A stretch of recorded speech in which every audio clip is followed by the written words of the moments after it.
Ken, obviously the film's not only effects heavy, but it's been converted into 3D as well. How did the knowledge that it was going to be sort of not quite even what you're seeing on the monitors while you're making the film affect the way you made the film, as it were? We had, it's an interesting question. We worked as hard as we could to prepare for what our knowledge of 3D could equip us with. So we knew that we didn't want to give people a headache with 3D. So two reasons not to shoot in 3D, but to convert and render the 1,300 odd visual effects in 3D were to have more time on set. Because it's pretty challenging. The sort of pretty challenging for me, I can tell you, the sort of maths of working out the parallax and the retinal rivalry and the depth curves and all of that.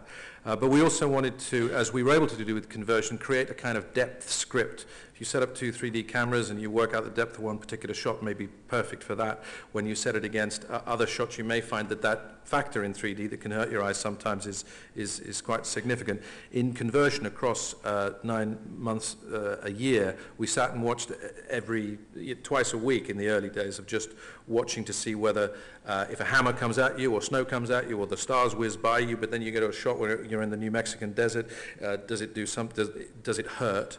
And we were able to smooth out that depth curve and kind of produce the best effects of it all the way through the movie in terms of how we wanted to tell the story.